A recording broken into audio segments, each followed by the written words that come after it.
کہا جاتا ہے کہ قیامت سے پہلے ایک وقت ایسا آئے گا جب پوری دنیا میں ہر جگہ کفر کا تسلط ہو اور تمام زمین فتنہ و فساد سے بھر جائے گی اور لوگ عیش و عشرت میں گم ہو جائیں گے۔ یہ وہ زمانہ ہوگا جب لوگوں کی عمریں گھٹ جائیں گی، لوگ ایک دوسرے سے گتھم گتھا ہو جائیں گے اور ایک دوسرے کے قتل و خون کے پیاسے ہوں گے۔ اس وقت پوری دنیا پر عیسائیوں کا غلبہ ہوگا، ساری زمین کفرستان ہو جائے گی، صرف مکہ و مدینہ میں مسلمان ہوں گے اور وہیں پر اسلام ہوگا۔ لہٰذا اس وقت تمام اللہ کے ولی اپنے علاقوں کو چھوڑ کر مکہ شریف اور مدینہ شریف پہنچ جائیں گے۔ یاد رہے رمضان کا مہینہ ہوگا، ابدال طواف خانہ کعبہ میں مصروف ہوں گے، حضرت امام مہدی بھی وہاں ہوں گے اور اس وقت آپ کی عمر 40 ایئرز ہوگی، 40 سال آپ کی عمر ہو چکی ہوگی۔ اولیاء انہیں پہچانیں گے، پھر تمام لوگ ان کے ہاتھ پر بیعت کریں گے اور وہاں سے یہ سب کو اپنے ساتھ لے کر ملک شام کی طرف چلے جائیں گے۔ امام مہدی کے آنے کا ذکر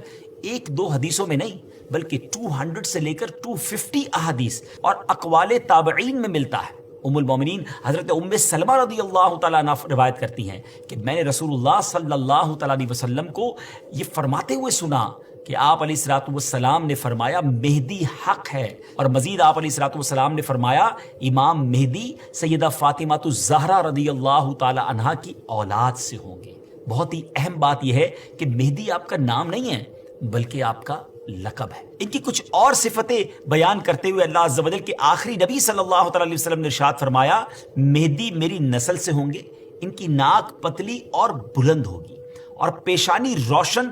اور نورانی ہوگی اور ان کا رنگ جو ہے وہ عربیوں جیسا ہوگا، ان کے دائیں رخسار پر تل ہوگا اور آپ کی سیرت حضور علیہ الصلوۃ والسلام جیسی ہوگی۔ امام مہدی کے ظاہر ہونے سے پہلے دریائے فرات پہاڑ کی طرف سے پھٹ پڑے گا اور اس میں سے موجود سونا ظاہر ہونے لگے گا۔ ان کے آنے سے پہلے رمضان شریف کی پہلی تاریخ کو چاند گہن ہوگا اور اسی دن سیم ڈے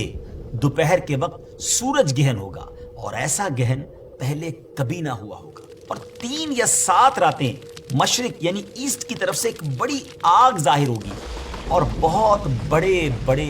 زلزلے ارتھ کویک بھی آئیں گے۔ امام مہدی کے آنے سے پہلے قسطنطنیہ شہر، جی ہاں جس کو آج ہم استنبول کہتے ہیں، ایک بار پھر غیر مسلموں کے ہاتھ میں چلا جائے گا۔ تو جب مکہ پاک میں تمام لوگ امام مہدی کے ہاتھ پر بیعت کر لیں گے تو پھر وہ وقت آئے گا کہ ایک بار پھر قسطنطنیہ، ایک بار پھر استنبول جو ہے مسلمانوں کو مل جائے گا۔ اور ابھی یہ معاملہ چل ہی رہا ہوگا کہ اتنے میں شور مچ جائے گا، آواز آئے گی کہ دجال آ گیا، دجال آ گیا، اور پھر امام مہدی یہ سن کر سب لوگوں کو لے کر ملک شام چلے جائیں گے۔ لیکن جب وہ وہاں پہنچیں گے تو پتہ چلے گا کہ یہ آواز شیطان کی تھی اور اس نے جھوٹ بولا تھا۔ لیکن امام مہدی کے شام پہنچنے کے بعد واقعی پھر دجال نکل آئے گا اور پھر امام مہدی اپنے لشکر کو لے کر وہیں محصور ہو جائیں گے اور اتنے میں دجال پوری دنیا گھوم لے گا۔ رسول اللہ صلی اللہ علیہ وسلم نے فرمایا کہ دین کے کمزور ہو جانے کی حالت میں دجال نکلے گا، اور دجال سے متعلق تفصیلات بیان کرنے کے بعد آپ علیہ الصلوۃ والسلام نے فرمایا اس کے بعد عیسیٰ بن مریم علیہ الصلوۃ والسلام